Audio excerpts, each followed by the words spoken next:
आज की वीडियो आपके लिए इम्पोर्टेंट रहने वाली है। अगर आप जेकेएसएसबी का कोई भी एग्जाम देने जा रहे हो, चाहे 2025 की मैं बात करूं चाहे 26 की बात करूं। जैसे अगर मैं बात करूं, आप जेकेपीएसआई का एग्जाम देने जा रहे हो, आप नायब तहसीलदार की वैकेंसीज होगी, उसका एग्जाम आपका वो रीजनिंग का सेक्शन उसमें है। जूनियर असिस्टेंट की वैकेंसीज आएंगी जेकेएसएसबी की में, उसमें रीजनिंग का सेक्शन होगा। एमटीएस की वैकेंसीज फ्रेश और आने वाली हैं, उसमें आपको सिलेबस देखने को मिलेगा। तो इन सभी एग्जाम के लिए से मॉक टेस्ट की तरह मान के चलिए, अगर आप 15 मार्क्स ला पा रहे हो आज के इस टेस्ट में तो आपकी रीजनिंग की तैयारी सही है। 15 में से अगर आप कम मार्क्स ला रहे हो, इसका मतलब आपको और मेहनत करने की जरूरत है। तो स्टार्ट करते हैं आज की इस वीडियो को। पहला क्वेश्चन आपके सामने स्क्रीन में है, ये जेकेएसएसबी एग्जाम में ही पूछा गया क्वेश्चन है। अभी मार्च के मंथ में एग्जाम हुआ 2025 में वेटरनरी फार्मासिस्ट का, उसमें पूछा गया क्वेश्चन है। हालांकि क्वेश्चन आपको इजी देखने को मिल रहा होगा, इस सीरीज को कंप्लीट करना है। सीरीज में क्वेश्चन आपके सामने 22, फिर कहा गया 33, फिर कहा गया 46, फिर है 61, फिर है 78 और नेक्स्ट नंबर आपको बताना था क्या हो जाएगा। अगर मैं यहाँ पर ध्यान दूंगा 22 और 33 के बीच की गैप की बात करूंगा, इसमें 11 का गैप आपको देखने को मिल रहा है। 33 और 46 के बीच की बात करूंगा, 13 का गैप आपको देखने को मिल रहा है। 46 और 61 के बीच की बात करूंगा, 15 का गैप देखने को मिल रहा है। इन दोनों के बीच में 17 का गैप है, तो आगे 19 का गैप होना चाहिए था।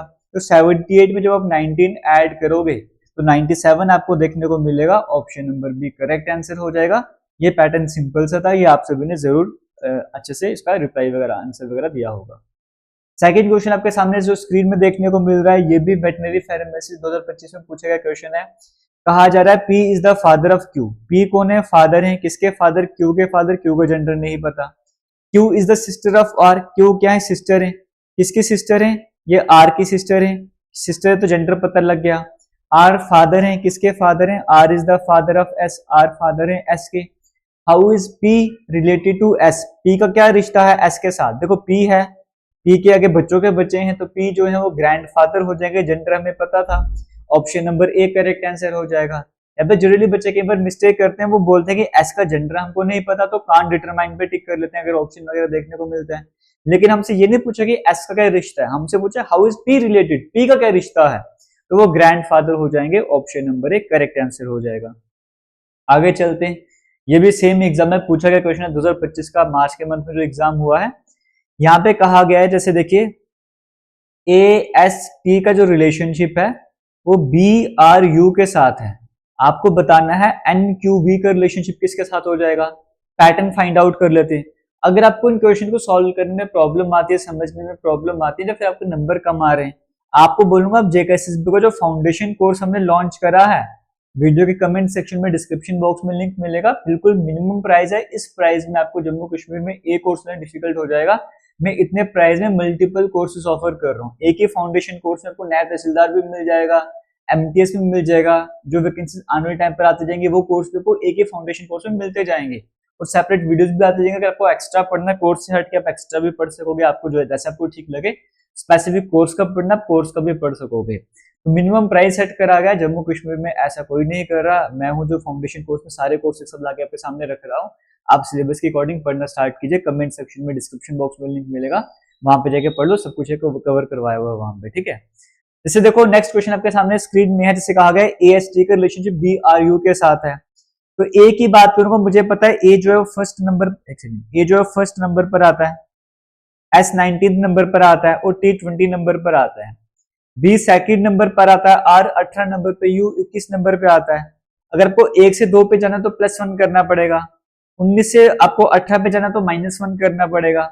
बी से 21 पे जाना +1 करना पड़ेगा। तो पैटर्न क्या है? +1, सॉरी पैटर्न है +1 -1 +1, ये पैटर्न फॉलो करना है। तो एन क्यू वी की अगर मैं बात करूंगा, पहले +1 करना है। एन में जब आप एक स्टेप आगे की तरफ जाओगे तो हमारे पास ओ आ जाएगा। फिर -1 करना था। क्यू से एक स्टेप आपको पीछे की तरफ जाना है तो आपको पी देखने को मिलेगा, और एक ही ऑप्शन है जो ओपी से स्टार्ट हो जाए, आगे चेक करने की जरूरत भी नहीं है। Option number D correct answer हो जाएगा। नेक्स्ट क्वेश्चन फिर से कोडिंग डिकोडिंग वाला है, सेम वेटरनरी फार्मासिस्ट एग्जाम में पूछा गया क्वेश्चन है, इसको भी कवर कर लेते हैं। हालांकि सिंपल सा तरीका बता रहा हूँ इस क्वेश्चन करने का। आपके सामने 4 तरह के वर्ड्स और 4 तरह की कोडिंग करी गई है, तो आपको मैच करना है। अगर मैं वैसे जनरली ध्यान दूंगा यहाँ पर, तो एप्पल वर्ड में 5 लेटर देखने को मिल रहे हैं। 5 लेटर वाली कोडिंग एक ही जगह है, तो इसका मतलब जो थर्ड वाला मेरे पास वर्ड है इसकी कोडिंग 4th नंबर वाली हो गई। ऐसा मुझे सिर्फ एक ही ऑप्शन में देखने को मिल रहा है और किसी ऑप्शन में देखने को ही नहीं मिल रहा, तो यही करेक्ट आंसर हो जाएगा। वेरीफाई भी कर लेते हैं। बॉल की बात करेंगे, 4 लेटर है, 4 लेटर वाली एक ही कोडिंग है, यानी कि 4th ऑप्शन की नंबर 1 कोडिंग होनी चाहिए, और ये आपको ऑप्शन नंबर बी में देखने को ही मिल रहा है। थर्ड की 4th और 4th की 1। अब जैसे अब इसमें देखो जो कैट है, कैट की कोडिंग सेकंड की गई ECV। मैं पैटर्न में आपको समझा देता हूँ। कैट की कोडिंग ECV कैसे करी हुई है वो भी देख लो। सी है 3rd नंबर पे, ई आता है 5th नंबर पे, +2 किया हुआ है। ए आता है 1st नंबर पे, सी आता है 3rd नंबर पे, +2 किया हुआ है। टी आता है 20 नंबर पे, वी आता है 22 नंबर पे, +2 किया हुआ है। तो हर बार यहाँ पे +2 आपको देखने को मिल रहा है, तो ये पैटर्न आपके सामने आपको समझ आ रहा होगा। ये पैटर्न यहाँ पे चल रहा था। नेक्स्ट क्वेश्चन आपके सामने है, कंप्लीट द पैटर्न। बड़ा सिंपल सा क्वेश्चन है, आप आराम से कवर कर ही सकते हो इस क्वेश्चन को। अगर देखो इस फिगर को अगर आपको कंप्लीट करना है, ये फिगर थोड़ी सी पहले ऐसे होगी, फिर ये ऐसे जाएगी ना, और ये लाइन इस तरह से जाएगी, मतलब ऐसी फिगर मेरे पास कोई आनी चाहिए, कोई ऐसा ऑप्शन मुझे 3 में देखने को मिल रहा है, यानी कि option number C correct answer हो जाएगा। ये भी सेम वेटनरी फार्मेसिस्ट 2025 में पूछा गया क्वेश्चन है। अब जो आपके सामने क्वेश्चन आ रहे हैं थोड़े अच्छे लेवल के होंगे पहले के कंपैरिजन में। ये करियर काउंसलिंग ऑफिसर 2025 का जो एग्जाम हुआ है, अब सारे क्वेश्चन आपको उसके देखने को मिलेंगे। ये भी रिसेंटली कंडक्टेड एग्जाम है। देखो आपको कहा गया है, सीक्वेंस आपके सामने है, नेक्स्ट नंबर कौन सा आएगा आपको ये बताना है। देखो आपके सामने यहाँ पे लिख देता हूँ मैं बड़ा करके, 8 है, फिर 6 है, फिर 9 है, फिर 23 है, फिर 87 है, फिर नेक्स्ट नंबर आपको बताना था। अगर मैं 8 से 6 पे जाऊंगा, आप वीडियो को पॉज करके ट्राई भी कर सकते हो, जैसे आपको ठीक लगता है। मेरा काम है सॉल्व करवाना, मैं आपको सॉल्व करवा रहा हूँ। 8 को अगर मैं 1 से मल्टीप्लाई करता हूँ, 8 और -2 करता हूँ तो मेरे पास 6 आ जाएगा, है ना। अगर मैं 6 को मल्टीप्लाई करता हूँ 2 से, 12 और -3 करूंगा। 9 को अगर मैं मल्टीप्लाई करता हूँ 3 से, 27 -4 करूंगा। तो पैटर्न समझ आ रहा है, मल्टीप्लीकेशन में भी एक एक बढ़ते जाओ, माइनस में भी एक एक बढ़ते जाओ, यानी कि आगे पैटर्न होना चाहिए था 4 से मल्टीप्लाई कर लो और 5 माइनस करो। इसका पैटर्न होना चाहिए था 5 से मल्टीप्लाई करके 6 माइनस कर लो। पहले 87 को 5 से मल्टीप्लाई करो, 7 5 35, 435 में से अगर आपको 6 माइनस करने पड़ेंगे 429 देखने को मिलेगा। ऑप्शन नंबर सी में देखने को मिल रहा है, वो यहाँ पर करेक्ट आंसर हो जाएगा। ये पैटर्न आपको समझ आया? अगर आया तो अच्छी बात है, आगे चलते हैं, नेक्स्ट क्वेश्चन की तरफ चलते हैं। यहां पर कहा गया है ये ब्लैंक है, इस ब्लैंक को कवर करना है। पैटर्न देखिए क्या है, पहले है R1 S1 T1, फिर R1 S1 T2, पहले सब कुछ 1 1 चल रहा था, अब 2 पे आ चुके हैं। फिर नेक्स्ट में R1 S2 T2, अब रिवर्स में 2 2 करते जा रहे हैं। अब नेक्स्ट मेरे पास क्या होना चाहिए था, S2 तो वैसे ही रहना था, T2 वैसे ही रहना था, अब R की बारी R2 मुझे करना था। फिर जब सब कुछ 2 हो जाएगा फिर 3 की तरफ जाएंगे, R2 S2 T3 हो गया। इसके बाद फिर R2 S3 T3 ऐसे चलना चाहिए था, बट इस ब्लैंक में क्या आएगा, R2 S2 T2 आएगा, और ये मुझे ऑप्शन नंबर बी में देखने को मिल रहा है, वो यहाँ पे करेक्ट आंसर हो जाएगा। ये भी आपको समझ आ गया होगा। और हाँ, एक और बात आपको बता दूं, डिफेंस एंड एसएससी एग्जाम के नाम से एक तो हमारा जेके लेटेस्ट इन्फो है ही हमारा आराम से इंस्टाग्राम, और एक और इंस्टाग्राम हमारा है, एक सेकंड रुकेगा, चलिए मैं आपको करवा रहा था ये वाला क्वेश्चन। जेके लेटेस्ट इन्फो के नाम से हमारा इंस्टाग्राम तो है ही है, एक डिफेंस एंड एसएससी की एग्जाम के नाम से भी हमारा नया इंस्टाग्राम अकाउंट है, आप यहाँ पर जाके भी फॉलो कर सकते हो। इसमें फॉलो करने का बेनिफिट ये है कि आपको डेली बेसिस पे करंट अफेयर्स मिलते हैं, डेली के 4-5 इंपॉर्टेंट करंट अफेयर्स देखने को मिलते हैं। डेली बेसिस पे 2 क्वेश्चन या 4 क्वेश्चन कभी कभी क्विज के भी आपको देखने को मिलते हैं, जो कि आपके कॉम्पिटिटिव एग्जाम में पूछे गए होते हैं, आपके एग्जाम में आने के भी चांसेस बनते हैं। डेली बेसिस पे आपको स्टडी मटेरियल इस इंस्टाग्राम अकाउंट पर मिलता है, आप जाके जरूर फॉलो कर सकते हो। अगर आपको नहीं पता जेके लेटेस्ट इन्फो पे फॉलो करो, वहां पे आपको जाके आराम से पता लग जाएगा इसके बारे में। नेक्स्ट क्वेश्चन आपके सामने है, यहां पर भी आपको बताना है करेक्ट ऑप्शन क्या हो जाएगा। देखो यहाँ पर पैटर्न क्या है, अगर मैं ध्यान दूंगा सी और यहाँ पर है ई, है ना, तो सी वर्ड्स अलग है, नंबर अलग है। ये जो लेटर है सी और ई, इसके बीच में एक ही वर्ड आता है बीच में, वो क्या आता है, वो डी आता है, मतलब कि एक वर्ड एक्स्ट्रा यहाँ पर देखने को मिल रहा है। वैसे 6 और 8 के बीच में भी आपको एक ही गैप देखने को मिल रहा है, एक ही नंबर का गैप है ना, यानी कि जो गैप वर्ड्स के बीच में है वही गैप नंबर्स के बीच में भी देखने को मिल रहा है। वैसे मैं के और एन की बात करूं, के आता है 11th नंबर पे, एन आता है 14th नंबर पे, यानी कि इन दोनों के बीच में 2 का गैप देखने को मिल रहा है, एल और एम वर्ड, 2 वर्ड्स का गैप देखने को मिल रहा है। उसी तरीके से 14 और 17 में 2 नंबर्स का गैप है, 15 और 16 का। समझ आ रहा है? जितना गैप लेटर्स के बीच में उतना ही गैप नंबर्स के बीच में। अब आपने देखा ओ और टी है ना, ओ के बाद एम आता है, फिर एन आता है, सॉरी टी आ जाएगा, क्यू आ जाएगा, आर आ जाएगा, एस आ जाएगा। 4 वर्ड्स का गैप आ रहा है, यानी कि जो नंबर है हमारे पास 2 बीच में आएंगे उनके बीच का गैप भी 4 का होना चाहिए। 16 और 21 के बीच में 4 का गैप आता है, बिल्कुल 17, 18, 19, 20। इसके बीच में 4 का गैप नहीं, सिर्फ 3 का गैप है। इसमें भी बिल्कुल 4 का गैप आ रहा है ना, 19, 20, 21, 22, 23 है ना। इसमें नहीं आ रहा 19, 20, 21, 22, इसमें 4 का गैप आ रहा था। हाँ, ये भी हो सकता है, या तो ऑप्शन नंबर ए होगा, इसमें 19, 20, 21, 22, 23 में 5 का गैप हो जाएगा, या तो आंसर हमारे पास ऑप्शन नंबर ए होगा या तो ऑप्शन नंबर सी होगा, क्योंकि बीच में गैप 4 का होना चाहिए। अब मुझे सेलेक्ट करना है ए होगा या फिर सी होगा, उसके लिए आगे चलते हैं। देखो सी था ना, सी 3rd नंबर पे आता है, 3 में 3 ऐड करो 6 बन जाता है। के 11th नंबर पे आता है, 11 में 3 ऐड करो 14 बन जाता है। तो पैटर्न मुझे समझ आ रहा है। वो 15 नंबर पे आता है, 15 में 3 ऐड करो 18, तो 18 से हमारा स्टार्ट होना चाहिए, यानी कि ऑप्शन नंबर सी ही हमारे पास करेक्ट आंसर हो जाएगा। ये भी एग्जाम में पूछा गया क्वेश्चन है, पैटर्न चेंज करके पूछा गया, बट पूछा गया ना, आपको पैटर्न समझ आना चाहिए, जरूरी बन जाता है। आगे चलते हैं। अब देखो मेंटल रीजनिंग वाले जैसे क्वेश्चन आपको देखने को मिलते हैं, वैसे इस क्वेश्चन को मान के चलिए। अब ये क्वेश्चन आपके सामने, पहले इसको सॉल्व कर लेते हैं। एक बार अगर डायग्राम सही बन गई तो इस क्वेश्चन पेपर पे 4 नंबर आपको देखने को मिलते हैं। अगर डायग्राम बोले तो 4 नंबर चले गए, डायग्राम सही 4 नंबर आप आराम से लेकर आओगे पेपर में। देखो यहाँ पे कहा जा रहा है J K L M and O R 6 members in एक फैमिली, उसमें 6 मेंबर आपको देखने को मिल रहे हैं। सबका अलग अलग प्रोफेशन है, कोई डॉक्टर, कोई लॉयर, कोई टीचर, कोई इंजीनियर, कोई नर्स है, कोई मैनेजर है। 6 मेंबर है, सभी मेंबर्स का अलग अलग प्रोफेशन है, अलग अलग जॉब आपको देखने को मिलता है, डिफरेंट जॉब है सबकी। Each of them remains at home on a different day of the week from Monday to Saturday.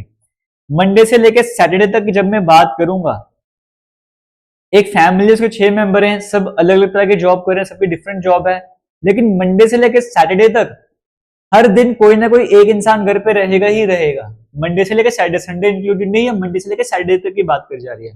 हर दिन कोई ना कोई एक घर पे रहेगा ही रहेगा। अब मैं यहाँ पे लिख देता हूँ, ठीक है। जैसे हमारे पास एक है जे, एक है के, एक है एल, एक है एम, एक है एन। ये 6 मेंबर मेरे पास है ना, जे के एल एम एन और ओ बी है मेरे पास। मैं ओ बी यहाँ पे लिख देता हूँ इस तरह से। ये 6 मेंबर मेरे पास आ चुके हैं। अब इनमें से हर कोई रहते रहता है घर में, मंडे से लेकर सैटरडे तक घर पे कोई ना कोई रहता ही है। लॉयर जो है वो थर्सडे को घर पे रहता है, ठीक है जी। मैं यहाँ पे लिख देता हूँ, जो लॉयर है वो कब घर पे रहता है? थर्सडे को रहता है। ये मैंने एक तरह से साइड पे लिख दिया। जो लॉयर है वो घर पे कब रहता है? वो सैटरडे को घर पे रहता है। और देख लेते हैं, एल रिमेन्स, एल घर पर ट्यूसडे को रहता है, ठीक है जी। एल कब रहता है घर पे? एल घर पे ट्यूसडे को रहता है। ये मैंने एल के बारे में लिख दिया। जे जो कि डॉक्टर है ना, जे क्या है? एक डॉक्टर है, ये मुझे समझ आ गया। जे कौन है? जे एक डॉक्टर है। ये जो डॉक्टर है, ना ही J the doctor does not remain, ये घर पे ना ही सैटरडे को रहता है ना ही वेडनेसडे को रहता है, यानी कि जे जो है ना ही सैटरडे को घर पर होगा, है ना, सॉरी, जे ना ही सैटरडे को होगा घर पर और ना ही वेडनेसडे को। इन दोनों दिनों में से किसी भी दिन जे घर पर नहीं होगा, बट जे डॉक्टर है।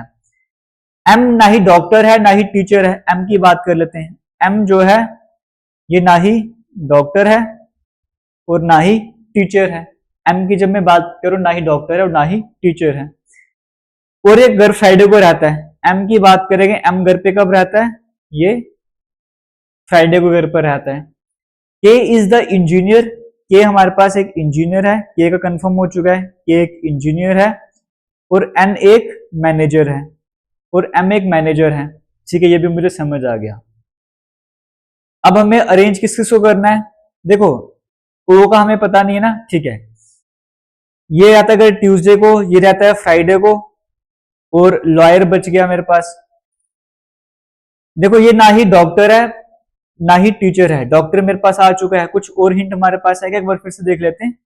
चलिए पहले मैं अगर डेज को अरेंज करना स्टार्ट करूं, मंडे मैंने अभी तक अरेंज नहीं करा है, ट्यूसडे अरेंज कर लिया है, वेडनेसडे अरेंज कर लिया है, नहीं वेडनेसडे भी नहीं अरेंज करा है, थर्सडे भी नहीं अरेंज करा, बट इतना पड़ता है कि थर्सडे को लॉयर घर में रहता है, फ्राइडे अरेंज हो गया है, ठीक है जी। अब पहले देखना पड़ेगा लॉयर कहां पर आ जाएगा। एल ट्यूसडे को घर पे रहता है, एम ना ही डॉक्टर है और ना ही टीचर है, के इंजीनियर है। अगर ये ना ही डॉक्टर है ना ही टीचर है तो कौन सा प्रोफेशन बच गया हमारे पास, ये मैनेजर मेरे पास आ गया ना। देखो मैनेजर हमें पता कौन है, मैनेजर का हमको पता लग गया, ना ही डॉक्टर है ना ही टीचर है ना ही ये इंजीनियर होगा। बच गया क्या, नर्स मेरे पास, या तो ये नर्स होगा। ओके अगर हम बात करेंगे यहाँ पे कहीं पे मिस्टेक कर रहा हूँ, फिर से मैं क्वेश्चन को दोबारा से पढ़ूंगा, ठीक है। लॉयर थर्सडे को घर पे रहता है, ठीक है। क्या पता आप जल्दी इसको कैच कर लो, मैं कहीं पर मिस्टेक करूँ पर फिर भी मैं चेक करना चाहूंगा। ये मैनेजर मेरे पास आ चुका है, लॉयर जो है वो थर्सडे को घर पे रहता है, एल ट्यूसडे को घर पे रहता है, उसके बाद जे जो कि डॉक्टर है ये सैटरडे वेडनेसडे को भी रहता है, एम ना ही डॉक्टर है ना ही टीचर है, ठीक है जी। इसका मतलब डॉक्टर तो मुझे पता कौन है तो इसको मैं हटा देता हूँ, डॉक्टर तो है ही नहीं है ये ना, इतना तो मुझे डॉक्टर नहीं है और ये टीचर भी नहीं हो सकता है।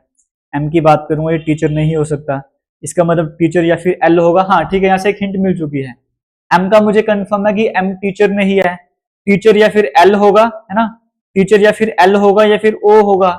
और मुझे पता है अगर एल टीचर होगा तो देखो एल जो ट्यूसडे को और थर्सडे को लॉयर घर पे रहता है तो एल लॉयर हो नहीं सकता, लॉयर मेरे पास कौन हो जाएगा, ओ की बात करूं ओ ये लॉयर हो जाएगा क्योंकि इसका मुझे कंफर्म है ट्यूसडे को घर पे रहता है, और के का मुझे पता है इंजीनियर है।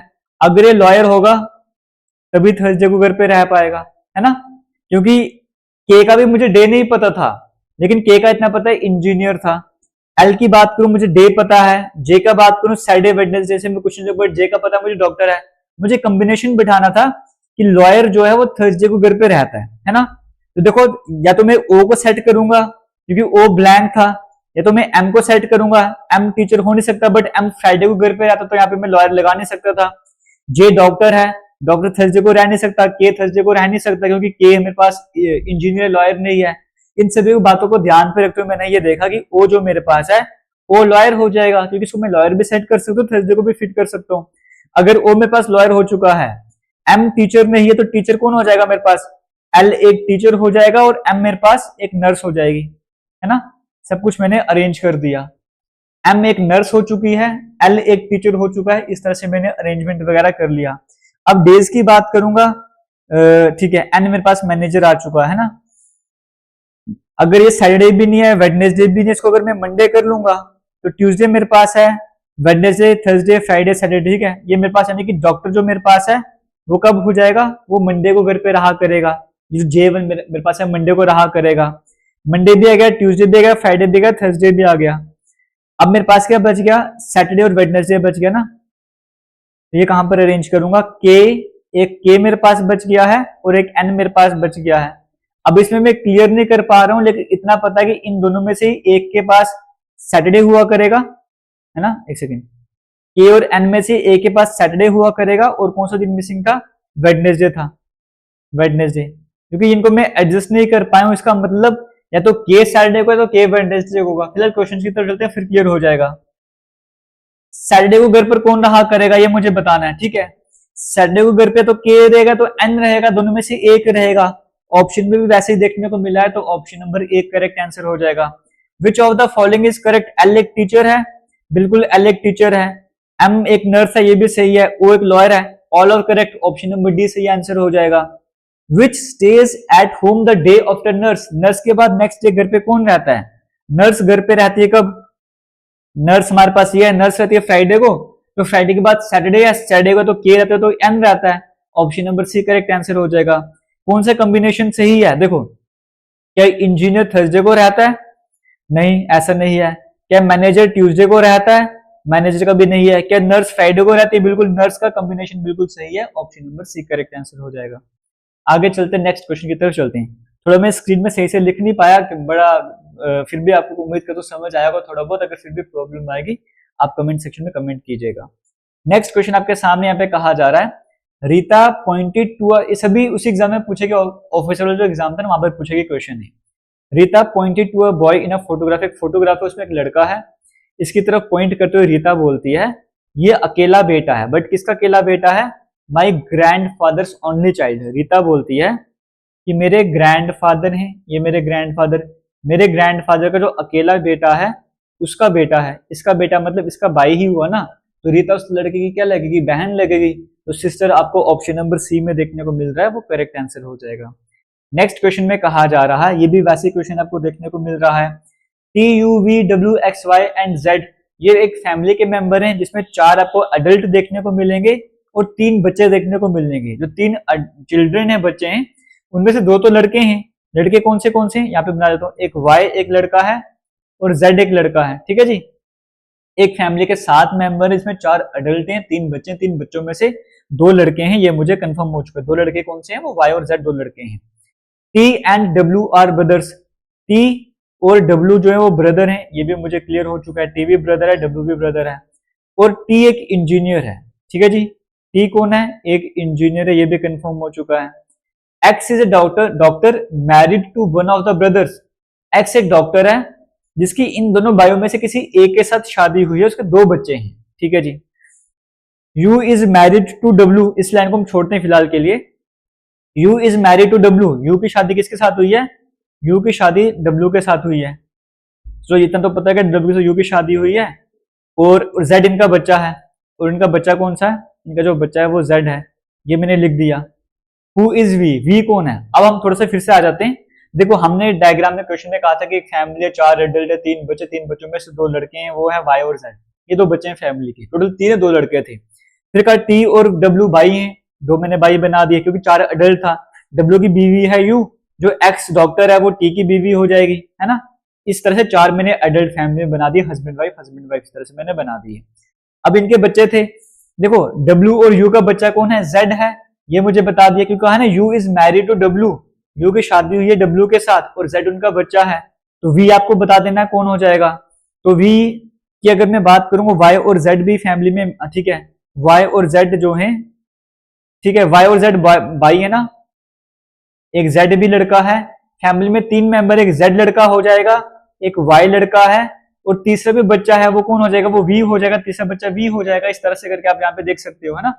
मेरे पास यहाँ पे ये आ जाएगा। तो यहाँ पे कहा जा रहा है हु इज वी, वी कौन हो जाएगा, वी लड़की है, सिंपल सी बात है, बट किसकी लड़की, एक्स की लड़की हो जाएगी। ये क्वेश्चन को अरेंज करते हुए मैं बना रहा हूँ कि वी जो है वो एक्स की डॉटर हो जाएगी, क्योंकि फैमिली में 3 ही बच्चे थे, 2 लड़के तो वाई जेड थे, एक बच गया वी, क्योंकि 4 एडल्ट मैंने अरेंज कर दिए। वी इन्हीं में से किसी की बहन है, और ऑप्शन के हिसाब से देखा जाए तो एक्स की डॉटर है, तो option number A correct answer हो जाएगा। नेक्स्ट क्वेश्चन में कहा गया है Lalit travelled 15 kilometre north from his house, Lalit 15 kilometre north में जाता है, फिर वेस्ट में 10 किलोमीटर जाता है, फिर साउथ में जाता है 5 किलोमीटर, फिर ईस्ट में जाता है 10 किलोमीटर। तो बताओ भी अपने घर के पोजीशन से कहां पर है, ईस्ट और वेस्ट अपोजिट कट जाएंगे, नॉर्थ और साउथ में अपोजिट कट जाएंगे, 15 में से 5 के 10, 10 नॉर्थ की डायरेक्शन में है, ऑप्शन नंबर बी में देखने को मिल रहा है, करेक्ट आंसर हो जाएगा। आरव एंड मीरा, फिर से ब्लड रिलेशन क्वेश्चन आपको देखने को मिल रहा है। आरव और मीरा ब्रदर और सिस्टर है, देखो जी आरव है, ठीक है, आरव है और इसकी बहन है कौन, मीरा, ये ब्रदर सिस्टर मैंने बना दी है। फिर कहा जा रहा है Rajesh and Vikram are the sons of Harish and Priya, एक तरफ हरीश बना दो, हरीश की वाइफ प्रिया, हरीश की वाइफ प्रिया, और इनके बच्चे कौन है, राजेश और विक्रम, इनके बेटे हैं, एक है राजेश और एक बेटा है इनका विक्रम। ये मैंने इस तरह से बना दिया जी। बारिश भी स्टार्ट हो चुकी है। हरीश और प्रिया के बच्चे हैं राजेश और विक्रम, मैंने इस तरह से बना दिया। फिर कहा जा रहा है Priya is the mother in law, Priya mother in law है, किसकी मदर इन लॉ है, मीरा की मदर है रीना। ये जो मीरा है ना, मीरा की मदर है रीना, मीरा की मदर है, अच्छा एक साइड में यहाँ पे बताता हूँ, ये आरव की मम्मी मीरा, आरव की बहन मीरा, मीरा की, इसको मैं हटा देता हूँ, ठीक है, मीरा की मदर है रीना, मीरा की मदर है रीना, रीना की मदर इन लॉ है प्रिया। अगर प्रिया रीना की मदर इन लॉ है, इसका मतलब रीना की शादी या तो विक्रम से हुई है या तो राजेश से हुई है, इन दोनों में से किसी ने किसी के साथ शादी हुई है रीना की, तभी तो रीना की मदर इन लॉ बनेगी प्रिया। ये मुझे समझ आ गया, अब इसको कहीं ना कहीं एडजस्ट करना पड़ेगा, बट आगे चल लेते हैं। कहा गया है नेहा, नीति एंड नकुल, नेहा, नीति और नकुल किसकी डॉटर हैं, राजेश की। राजेश की 3 लड़की हैं, वो कौन कौन है, एक है नेहा, एक है नीति और एक है नकुल। ये 3 बेटी हैं किसकी, राजेश की बेटी हैं, and the only cousins of Aarav, और आरव की ये अकेली कजन है, आरव की ये अकेली कजन है। अगर आरव की सिस्टर ने कहा हुआ, कजन का है, कजन मतलब कि चाचा की लड़की, मासी की लड़की, इस तरह से करके, अगर आरव की अकेली कजन है तो आरव कौन होगा, आरव जो है वो विक्रम की लड़की रही होगी, या आरव विक्रम का लड़का रहा होगा, इस तरह से करके, तभी तो ये तीनों लड़कियां इसकी कजन बनेगी, ऐसे करके ये मैंने बना दिया। How many children does Vikram है, विक्रम के कितने बच्चे हो जाएंगे, तो विक्रम का एक ही बच्चा होगा, तो आपको ऑप्शन नंबर डी में देखने को मिल रहा है। एक सेकंड में फिर से इसको सेट करना चाहूंगा, एक सेकंड रुकेगा। विक्रम के 2 बच्चे हो जाएंगे, 2 बच्चे क्यों हो जाएंगे, क्योंकि आरव अगर कजन बना, और क्वेश्चन के स्टार्टिंग में कहा था Aarav and Meera are brother and sister, Aarav और मीरा ब्रदर सिस्टर हैं, तो आरव की बहन भी तो है ना मीरा, तो विक्रम के 2 बच्चे हो जाएंगे, ऑप्शन नंबर सी में देखने को मिल रहा है, ऑप्शन नंबर सी यहाँ पर करेक्ट आंसर हो जाएगा। आगे चलते हैं, ट्रैक्टर की कोडिंग ये करेंगे, जैस्मिन की कोडिंग क्या हो जाएगी, देखो ट्रैक्टर में टी आता है 20 नंबर पे, 20 में 6 ऐड करो 26 बन जाएगा, आर आता है 18 नंबर पे, 18 पे 6 ऐड करो 24 बन जाएगा। अच्छा खासा तूफान बाहर चल रहा है और विंडोज वगैरह ऊपर है, मैं जल्दी से वीडियो एंड करने जा रहा हूँ। +6 करते जा रहे हैं, तो यहाँ पर भी जे है 10th नंबर पे, +6 करोगे 16 बन जाएगा, लास्ट में ई आता है 5, 5 में 6 ऐड करो 11 बन जाएगा, तो ऑप्शन नंबर ए आपको देखने को मिलेगा। इसी के साथ 15 क्वेश्चन का सेट यहाँ पे कंप्लीट हुआ, बट एक क्वेश्चन आपको एक्स्ट्रा प्रोवाइड कर रहा हूँ, आपके सामने लिख रहा हूँ, ये आपको मैं होम टास्क दे रहा हूँ। 376, 373, 382, 355, 436, इसके बाद नेक्स्ट नंबर क्या हो जाएगा ये आपने मुझे बताना है, आंसर भी आपको बता रहा हूं मैं, नेक्स्ट नंबर इसका जो है 193 हो जाएगा, बट 193 कैसे होगा, आप ऐसे कोई भी पैटर्न बता सकता है, पैटर्न बता दो कमेंट सेक्शन में कमेंट करके। All the best, thank you.